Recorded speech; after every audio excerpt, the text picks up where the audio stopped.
Well, good morning, everybody. Hi, guys. Hopefully, you all have all your fingers and your toes.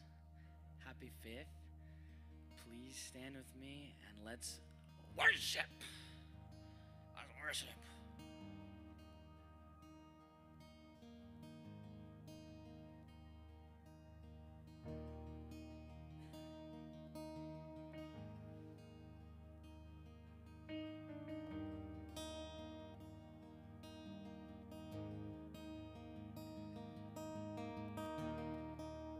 Worthy of every song we could ever sing. Worthy of all the praise we could ever bring. Worthy of every breath we could ever breathe. We live for you. We live for you. Jesus, the name above every other name. Jesus, the only one who could ever save. Worthy of every breath we could ever breathe. We live for you. We live for you. And holy, there is no one like you. There is none beside you. Open up my eyes in wonder and show me who you are and fill me with your heart and lead me in your love to those around me.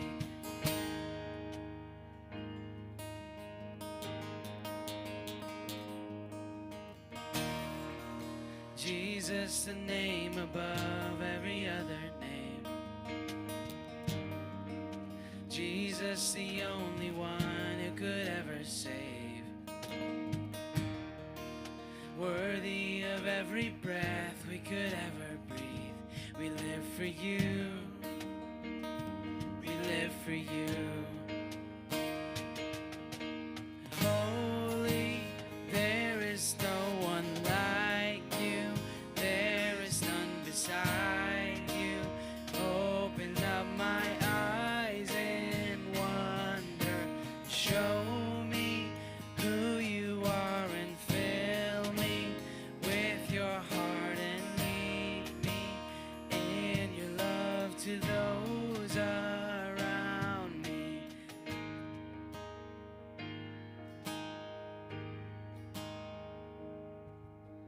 And I will build my life upon your love.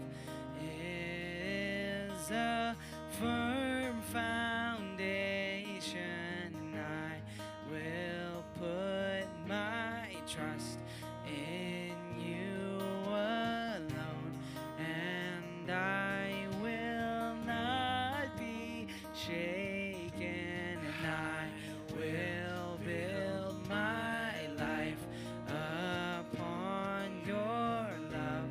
It is a firm foundation, and I will put my trust in you alone, and I will not be shaken. Holy, there is no one like you. There is none beside you.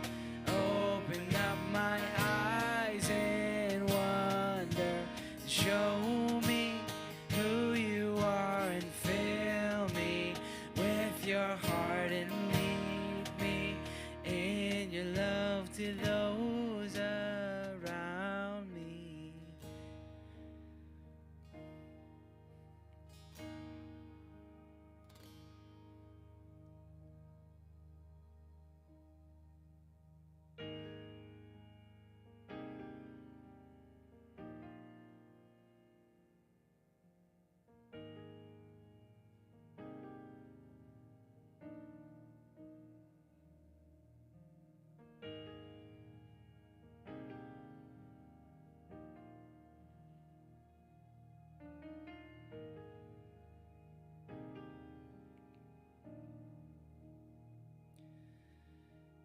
You will never leave.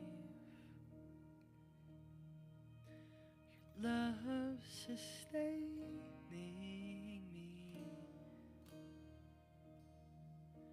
before I even knew what love was.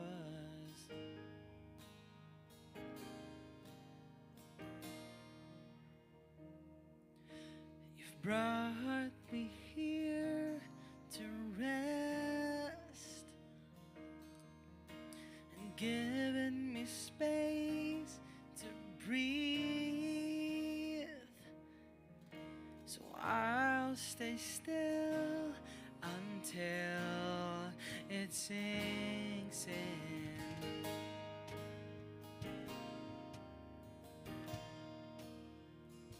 And I will lean back in the loving arms of a beautiful Father.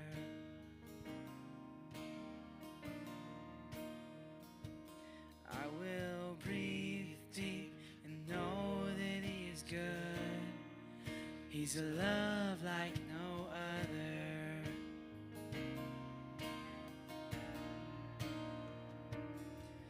You've brought me here to rest and given me space to breathe. So I'll stay still until it sinks in.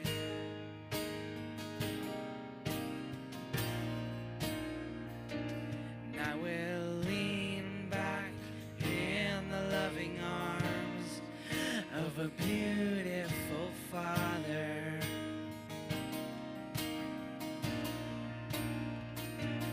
I will breathe deep and know that He is good. He's a love like no other.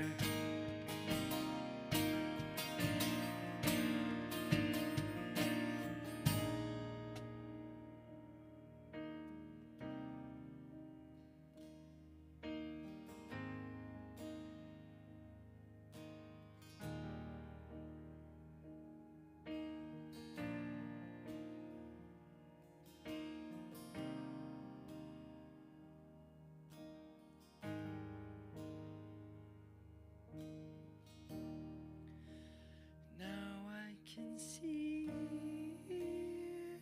your love is better than all the others that I've seen. And I'm breathing deep all of your goodness, your loving kindness to me. And now I can see your love is better than all the others that I've seen. And I'm breathing deep of your goodness, your loving kindness to me. And I'm lean back in the loving arms of a beautiful Father.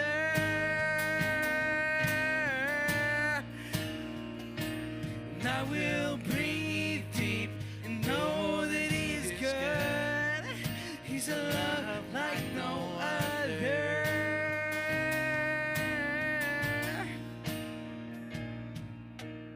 Lean back in the loving arms of a beautiful Father.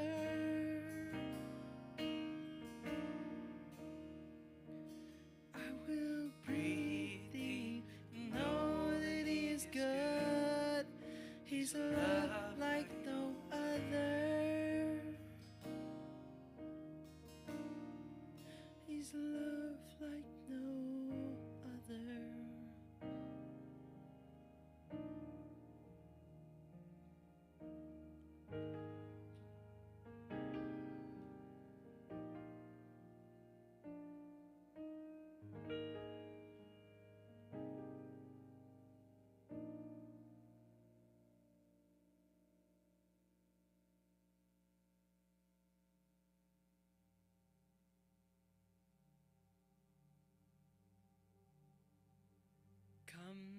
out of hiding, you're safe here with me.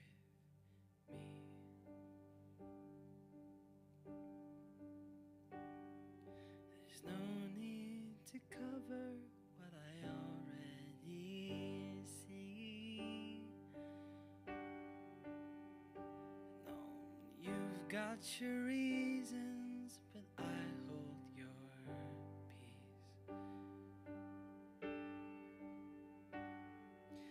You've been on lockdown, and I hold the key. 'Cause I loved you before you knew it was love, and I saw it all. Still I chose the cross, and you were the one that I was thinking of when I rose from the grave. Now rid of the shackles, my victory is yours. I tore the veil for you to come close. There's no reason to stand at a distance anymore. You're not far from home. And I'll be a lighthouse when you're lost at sea.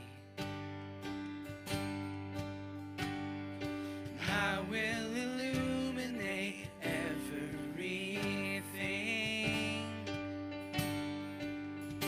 No need to be frightened by intimacy. Just throw off your fear and come running to me. 'Cause I loved you before you knew it was love, and I saw it all. Still I chose the cross, and you were the one that I was thinking of when I rose from the grave. Now rid of the shackles, my victory's yours. I tore the veil for you to come close. There's no reason to stand at a distance anymore. You're not far from home.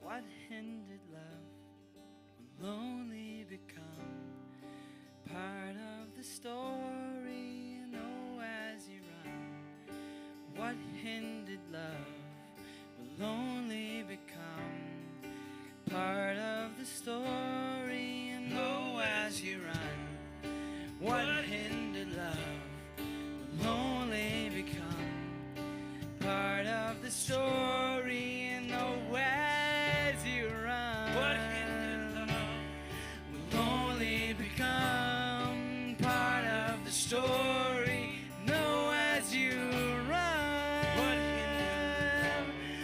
what hindered love, part of the story. No, as you run, what hindered love will only become part of the story. And baby, you're almost home now. Please don't quit now. You're almost home now to me. Baby, you're almost home now.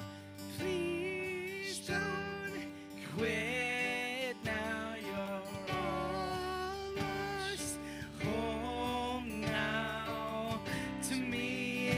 Yes, you are. Baby, you're almost home now. Please don't quit now. You're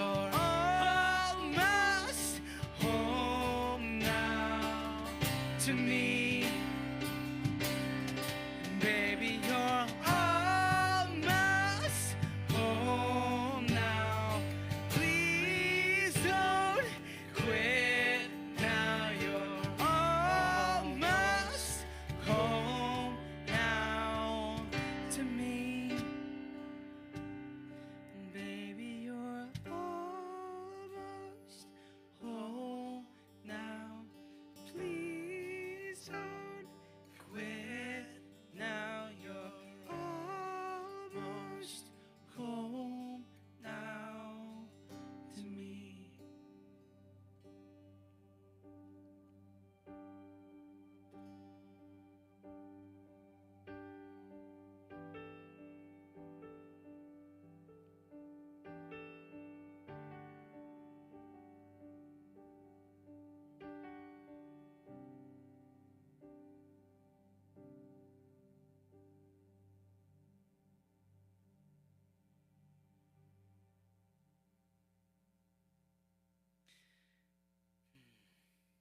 Thank you, Jesus, for music, for my people, for this place that we can gather in. Thank you that we have all of our fingers and our toes. Amen.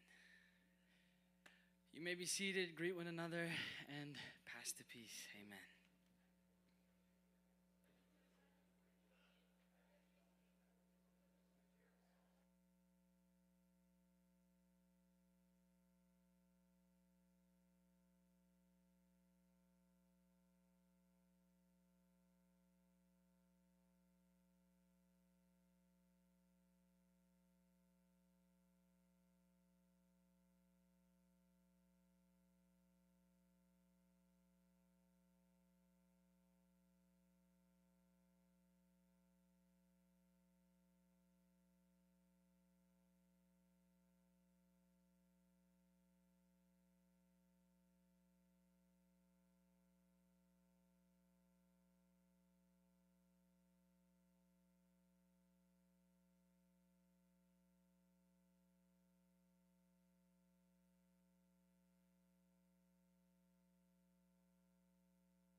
But we can do better. Good morning, everybody. That's better. I'm glad to see everybody has what? Oh, starting the fans. Okay.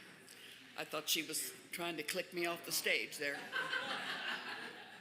Anyway, let's see. Micah Ministry and Hillside donations. We've got boxes located in the lobby. I know both places. They're in need of things. Mark, you want to embellish a little on that? Basically, besides what's on there is sheets of all sizes, and I'll get Lauren the updated list today for the newsletter. Hillside, if anybody's interested in just working with Anthony, checking it out, just let me know. We can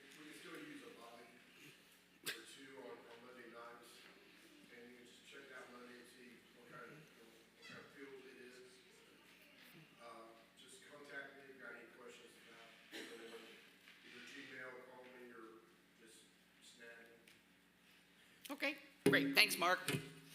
What else we got up here? Anything else going on here? Dungeons and Dragons every Saturday and Sunday from 1 to 5. See Abby Olson. Where's she at this morning? Not here. She's getting ready for Dungeons and Dragons. Okay. Also, if you have any prayer requests or for any type of giving, we have envelopes in the seat backs that you can fill out and drop into any of the baskets up here or out in the hallway. Also, if you have any prayer requests, there are cards on the backs of the seats that you can fill out and also put in these same baskets here and there. And let's go to the Lord in prayer. Our Father in heaven, hallowed be your name. Your kingdom come, your will be done on earth as in heaven. Give us today our daily bread. Forgive us our debts as we forgive our debtors. Lead us not into temptation, but deliver us from evil. For the kingdom and the power and the glory are yours, now and forever. Amen. And tablets are being passed around if you haven't already seen them fly by. So, or you can check in on the church app too. Pastor Brad. All right, thank you, Vicki. Good to see everybody. Happy 4th, happy 250 years of independence from the King of England. Isn't that amazing? 250 years. So I hope you had a great day yesterday. I flew to Wyoming, and it's a conference I've gone to, but I was speaking at it this time. So Monday morning I flew to Jackson Hole, Wyoming, took a shuttle up into the Tetons near Alta, Wyoming, at a place called the Grand Targhee Resort. And I was talking to Steve and Cindy Fry, have been coming here for a while. Say hi to everybody. They have owned the Red Barn Farm for years up in Weston. They used to come to my church in the 90s, so glad to have you back. We were talking last Sunday, and they said, where are you going? Because we're going to go out there this week. It's like this, they're leaving tomorrow to go to Wyoming. I said, I'm going to this place called Grand Targhee Resort, and they said, that's where we're going. And their granddaughter works there, so did you get that picture? Look at this picture there. That's Isabella. Yay. So we were hanging out. You can't tell the beauty of the mountains from that picture. We were at the bottom of the ski lift where they take people up to the top of the mountain. But anyway, that's Isabella. So it was so great to talk with her.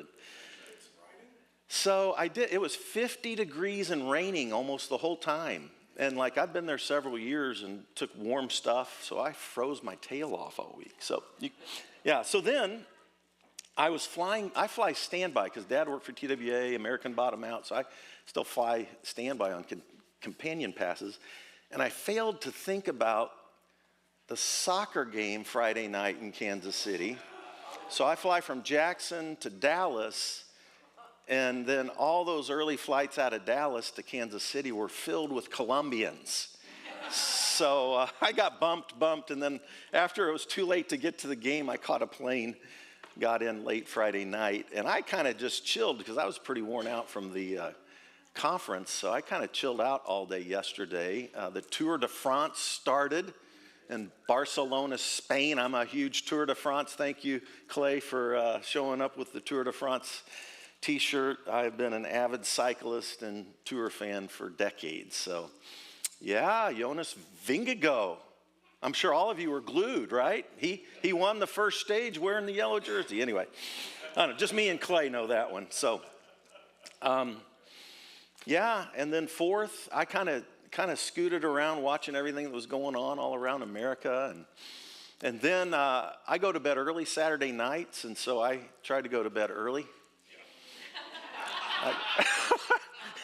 My neighborhood sounded like a war zone, I'm telling you, man. It was like, I'd just about really rather fall asleep, and I swear to God, somebody lit off a quarter stick of dynamite. And like, boom! And I'm like, oh! And so maybe after midnight, sometime after midnight, we kind of wound down. So Anyway, happy 4th and happy 250th years. What an amazing experiment that 250 years has been. So pray we go for another 250, bringing freedom. So we're in this series called Exploring the Wonders of Nature. And I have been a nature lover my whole life. And when I was an early teen, I fell in love with John Denver. Because his songs, if you've never been a John Denver fan, they're just filled with nature references. Well, you can think in the late 70s, I became a big prog rock fan. And so I kind of thought John Denver was not very cool. So I kind of set him aside for a while, even though I knew about every song he'd ever written, right? You know, and then the 80s hit and heavy hair metal bands came to the forefront, and, you know, like the post-punk scene came out. I was into U2 and bands like that. And then the 90s hit and the grunge scene. And so John Denver kind of remained in this land of uncoolness. And yet, at the same time, I started revisiting him. Every time I went to the mountains, which was 2 or 3 times a year, I had to put on Rocky Mountain High and all these great John Denver nature songs. Well, much to my surprise and delight, when FIFA decided to come to America for the World Cup, guess what their theme song became? Take Me Home, Country Roads. Friday night, it looked like 70,000 Colombians singing to the top of their lungs, Take Me Home, Country Roads.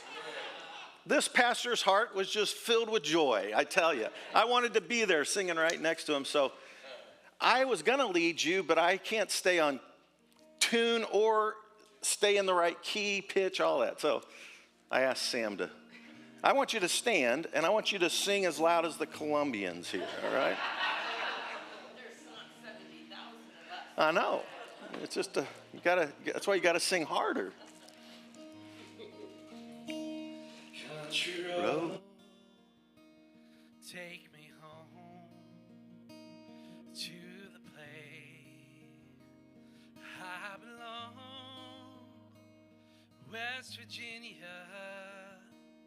Mountain Mama, take me home, country road, almost heaven, West Virginia, Blue Ridge Mountains, Shenandoah River. Life is old there, older than the trees, younger than the mountains, growing like a breeze. Country roads, take me home to the place I belong, West Virginia, Mountain Mama, take me home, country road. And yay, Columbia won. Colombia beat Ghana. I was coming off the plane with a guy from Kenya, and he was so proud of the teams from Africa. Egypt surprised everybody, right? And, you know, anyway, it's pretty crazy. All right. Exploring the wonders of nature. If you read the Bible, did any of you do that? You'll notice that the Bible is full of nature references. And next week I'm going to be talking about mountains, by the way. But today we're going to be talking about living water and fishing. All right? Now, what's interesting is if you go into the land of Israel and around Israel, it's a very arid, desert-like land. So when you look in even Egypt, Moses out of Egypt, it's very, very deserty, right? So, but the terrain is basically you have desert, water, and mountains. So it's not surprising to see people like Moses and King David and Jesus. If you look at Jesus, where did he go to kind of get away and get time with God? Well, he went to the desert, right? Remember the 40 days of temptation? He went to the water many times, out on the Sea of Galilee. He was baptized in the Jordan River, and he goes to the mountains to get away and pray.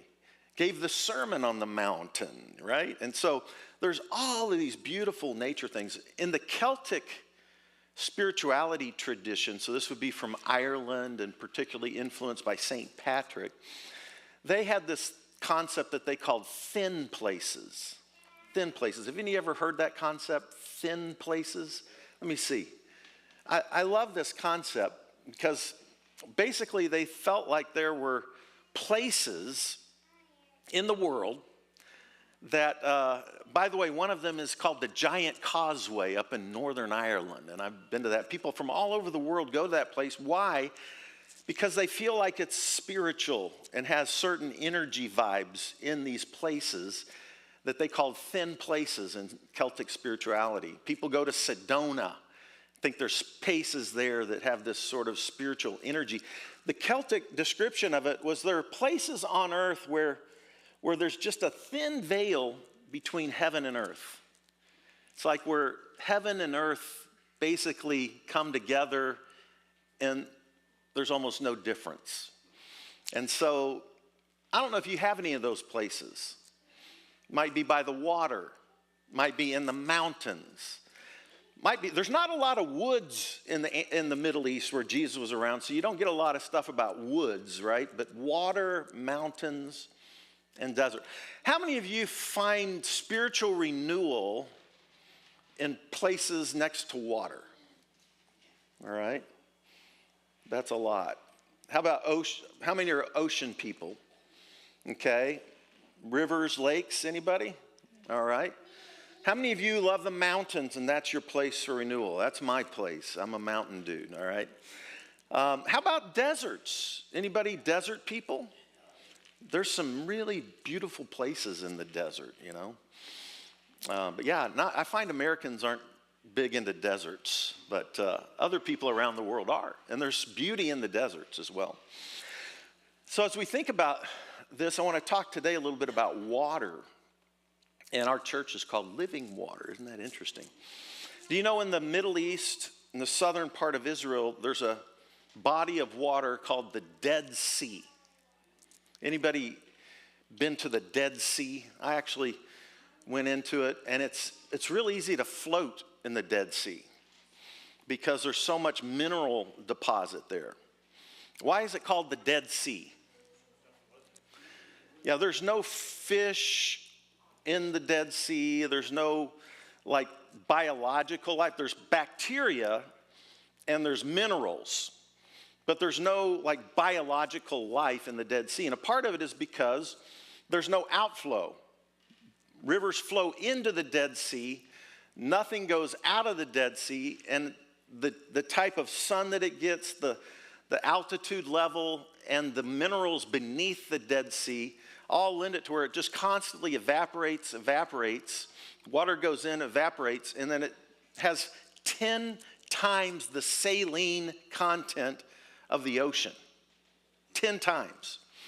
So you can literally just lay on your back and just float, and it just buoys you up. It almost feels like you're on a mattress that I sleep on, and you know, like a water bed almost. So anyway, if we bottle up the blessing of God, I think this is a great analogy. If we don't become a reservoir of receiving the blessing of God and then a release of that blessing to others in generosity, then our lives, I think, kind of become like a Dead Sea. We're not made to bottle up all these blessings and be stingy and greedy. We're made to be a flow of God's life and resource. We're to receive it, water coming in, living water coming in, and then we're to allow it to be dispensed, living water going out to others, loving others, blessing others, and being a true source of love everywhere we go. We can bless others with that love. And the other thing I love about water that is living and alive, full of fish, is I love fishing. Any of you like fishing? All right, got a few. Ryan is a fisherman. And you know how I asked everybody, so Gina's been up and others have been up. We've had Jennifer up. Ryan's going to be up. If you have a love for nature and you want to share with us, please let me know. Ryan has a story about fishing that he's going to tell you and give a little insight into his love for water and fishing. So come on up. Plus, Ryan's a veteran, and it's 4th of July weekend, 250 years. Let's thank Ryan for his service to our country. All right, here we go. I appreciate that. It was my honor to do that, first of all.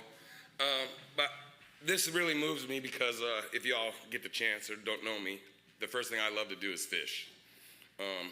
I get the great opportunity to hang out with my significant other, Miss Kristen Sloan, and we get a lot of time in nature. And I spend a lot of time sitting on a river by myself. And I'll tell you, some cool things happen when you just sit and listen. And the last 2 sermons about the connection between trees and water, right?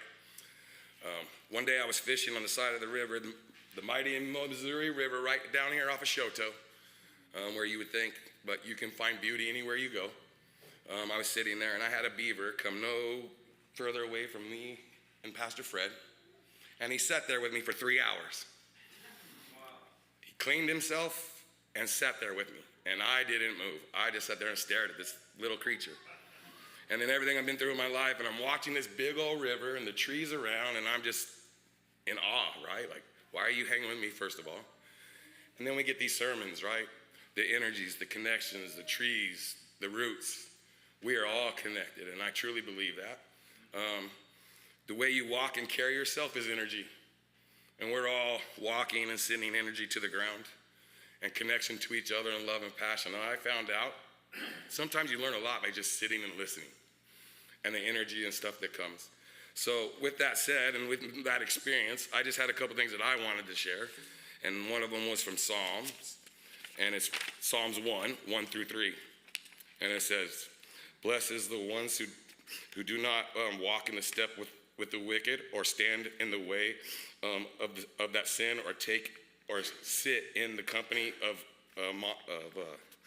mockers, but whose delight is in the law of the Lord, and who meditates on his law daily and nightly. That person is like a tree planted by the streams of water, within yields its true fruit in its season, and those leaves do not wilt, and whoever they do prospers." I love that statement. And then the last one I'll leave you with, for me personally, you could put your name in it, and it's from 2 Corinthians 9:8, and just put your name in front of it. I am Ryan, and I'm in abounding grace by God. So I appreciate your time. Thank you for letting me share that story with y'all. Appreciate it.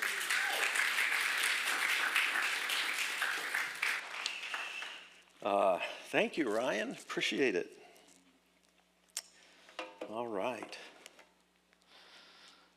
So, Jesus, when he began his earthly ministry, calls us to rethink, repent, for God's kingdom is here.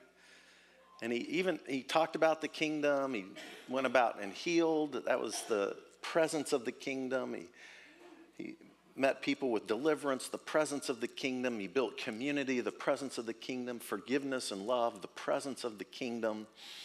Jesus did this all the time. And then he started calling his disciples. One of the first was, guess what? A fisherman. Peter, and Peter's brother Andrew was a fisherman. And guess what? James and John, the sons of Zebedee, they were fishermen. So 4 of the disciples were literally commercial fishermen on the Sea of Galilee, making their living from there. And he looks at Peter and says, "Peter, follow me, and I will make you fishers of men." And he just said, okay, and he just starts following Jesus. How many of you would some dude walks up to you and says, "Follow me," and you just leave your job and take off? Okay, cool, let's go.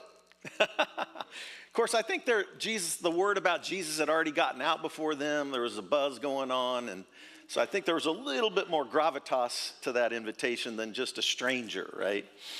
But nonetheless, Jesus called him to be a fisher of men. And I think what that's talking about is allowing living water to flow through us to be a blessing to others and to live this life of love and grace and forgiveness and gratitude and discover gifts and skills and our contribution as to the world around us with how we're gifted to make a difference in the world for love and grace and beauty.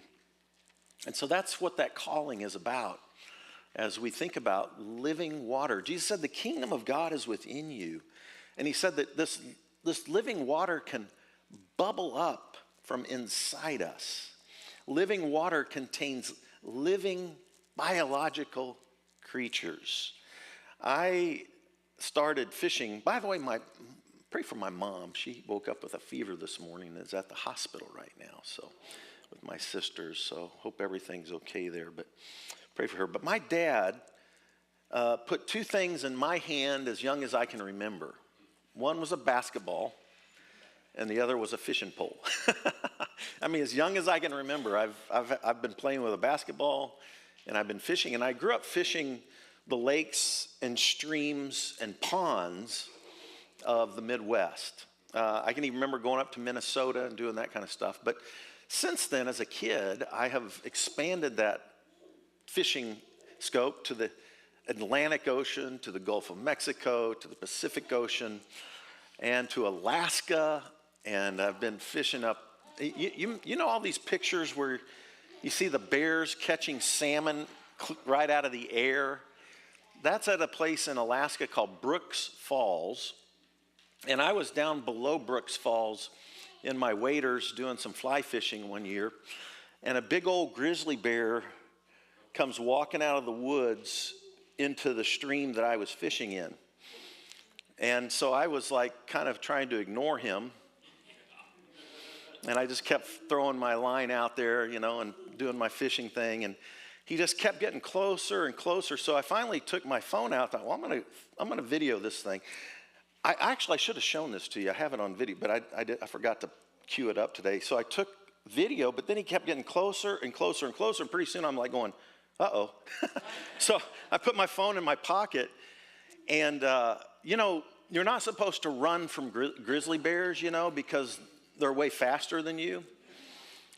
So I'm thinking about, and you're kind of not supposed to like look them straight in the eye because that's like a aggressive move. So I just keep fishing and ignoring him, but he just keeps getting closer and closer and closer. And then finally he just turned and he just stared at me. And then all of a sudden he goes, oof.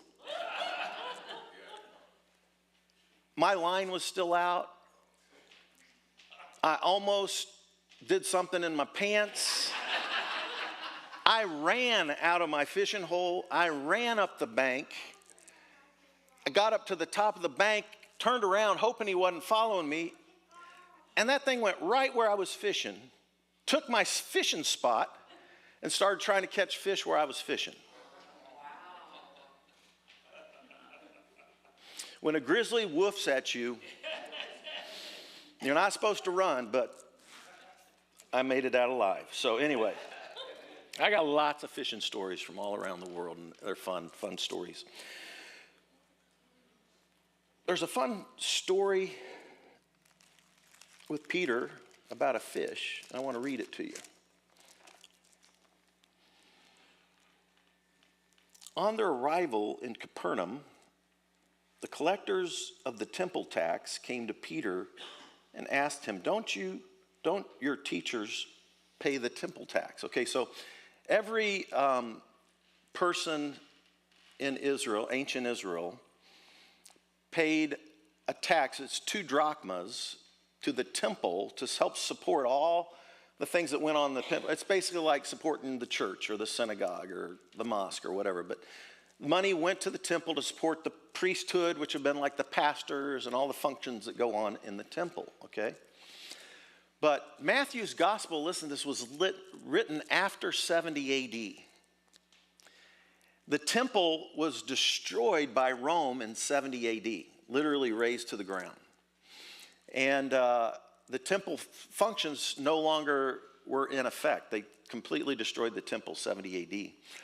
Guess what the Romans did for the temple tax? They continued to make the people pay the temple tax, and it went directly to the pagan Roman emperor instead of to support the temple. So they kept the temple. And guess who owned the Sea of Galilee at this point? Rome did. So any of the commercial fishing that came out, there was a 25 to 40% tax on all the fish that you caught out of the Sea of Galilee by the Roman government. So here somebody's like, you know how they challenge Jesus, hey, do your guys pay the temple tax? And basically everybody knows it just goes directly to Rome now at this point, right? This was after Matthew was written, so this is a bit of a story. So I think it's interesting that Jesus tells Peter, what does he tell Peter to do? Does anybody remember this story? He says, go and throw your line in. So by the way, most of the fishing was net fishing in first century, and commercial fishing was all net fishing. There were circular nets that you could throw out and throw a big circle with lead weights on the edges, and then it would sink to the bottom and then kind of collapse in, and you'd pull fish out that way. There are also big fishing nets that, like, say, between two boats where you'd go out. By the way, the Sea of Galilee is not that huge, but it's got mountains all the way around it, and it's much smaller than, say, like Lake Tahoe. So about 65 square miles of water, okay? And so these big commercial boats would bring in fish, but it was taxed 25 to 40% by Rome. So, Jesus is kind of like, hey, the kids of the Roman emperor don't pay taxes. And Jesus was kind of like, and you're kind of like a child of the king. So you don't really need to pay taxes either, the one true king. But, he says, it's okay. There's other ways to creatively resist the empire, right? So he says, why don't you just go throw a line in the lake and you'll catch a fish, and in the fish's mouth there'll be 4 drachma, just enough for Jesus and Peter to pay their temple tax. So Peter goes out, throws a line, and pulls the fish out. And lo and behold, there's fish. So who owns the Sea of Galilee? Rome. And who are they paying the taxes to? Rome. So it's a little bit ironic, and I think it's kind of humorous. I think people would have laughed in Jesus' day, because it's kind of like getting money from the IRS, to pay the IRS. Wouldn't that be nice? All right. So it's I think it's a bit of humor in this story, but it's also a story of how God provides, right? And Jesus said that this living water can bubble up within us and be a source of life for us and for others. And so there's this beautiful image of how water can bubble up within us. The Spirit's life within us can bubble up and be a blessing to others. So I'd like to do a short little meditation with you around water. So, are you awake? All right. Why don't you just get in a nice, comfortable, seated position. Maybe close your eyes. And just take a couple of deep breaths. And I want you to picture yourself beside a stream or a river. Pick your favorite stream, river, creek, a flowing body of water, teeming with life. I have a place up in Copper Mountain, a little creek that I've sat beside for years, and I always think of that little spot. Hear the noises, smell the smells, picture that stream with fish in it, teeming with life. And then what I want you to do is, if you have any worries or fears, what I want you to do is picture a big leaf falling out of a tree, and write on that leaf with your imagination whatever you're worried about or whatever you're fearful about. It might be a job, your career, your kids, your health, your kids' health, whatever it might be, something that you kind of worrying about, fearful about. And then just write the name, picture yourself just writing the name of that on the leaf, and the leaf falling into the river, and then the river just taking that fear and washing it down the river or the creek.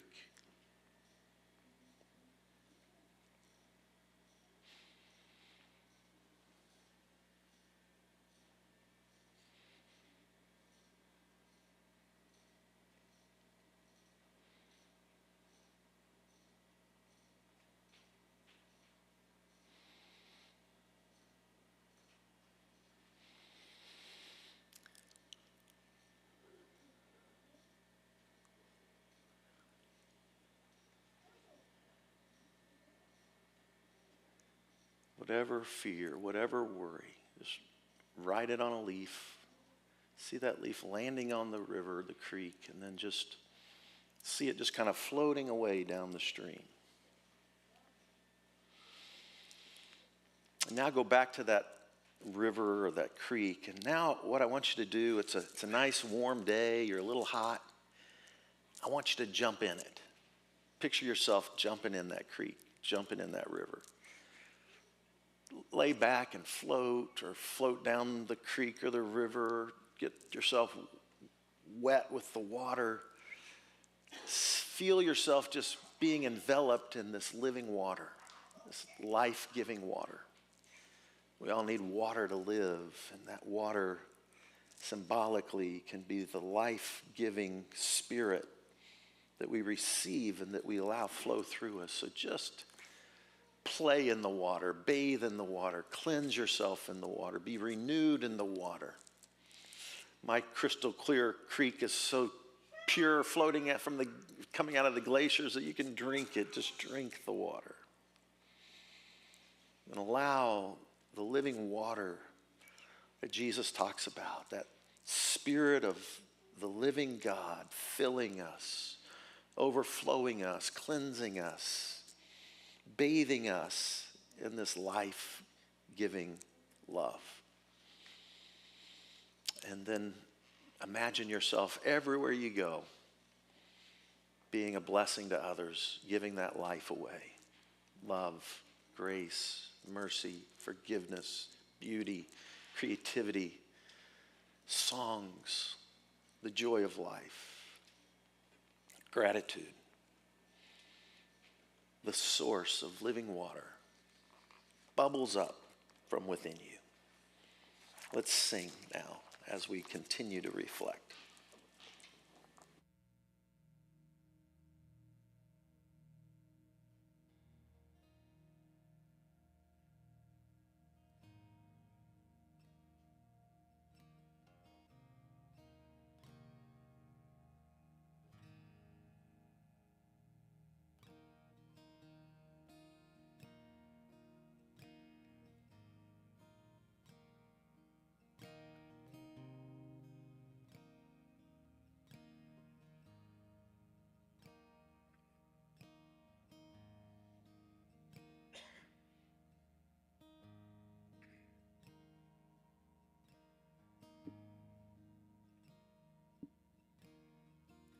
Come to the water, all who are thirsty.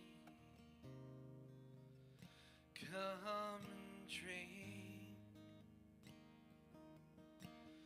Come to the table, all who are hungry. Come and feast. Those who are weary, those who are needy, come receive.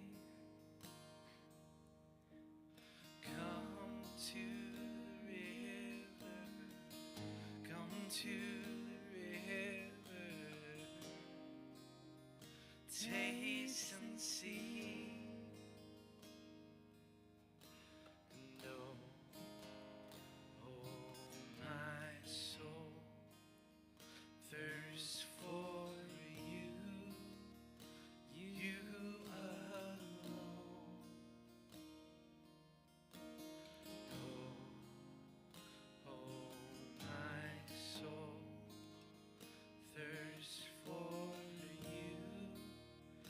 You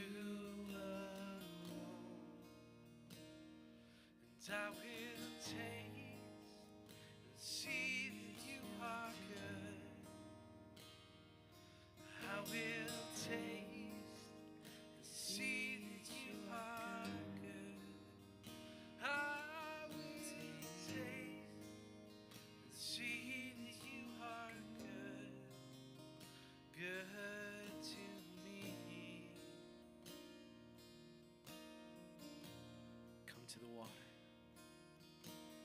Come to the water, all who are thirsty. Come and drink. Come to the table, all who are hungry. Come and feast. Those who are weary, those who are needy, come receive. Come to the river, come to the river, taste and see, and know, oh my soul, thirst for you, and you alone.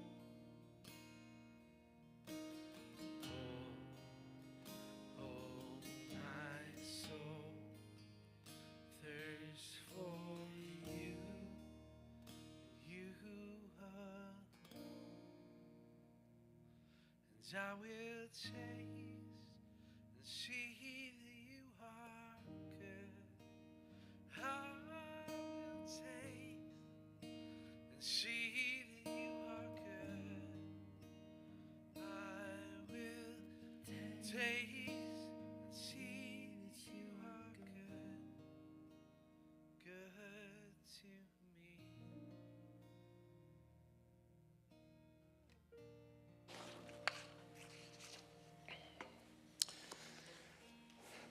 So let's come to that table, all who are hungry, and the bread of life and the living water. Let's celebrate that together. Why don't you stand with me? And I'm going to ask our couple of servers to come on up, if you would.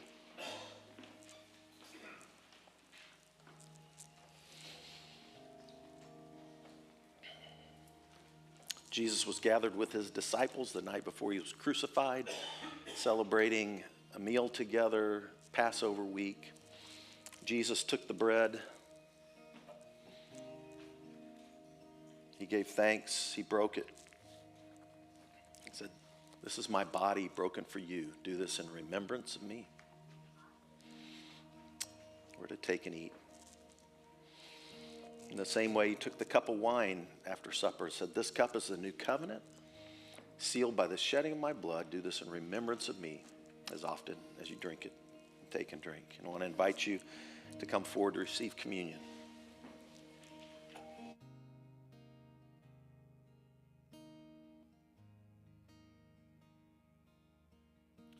Come to the water, all who are thirsty. Come and drink. Come to the table, all who are hungry. Come and feed. Those who are weary, those who are needy, come receive. Come to the river, come to the river, taste and see.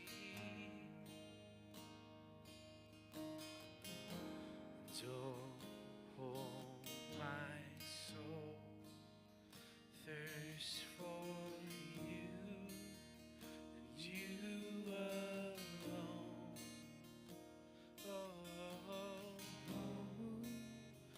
Oh, my soul, thirst for you,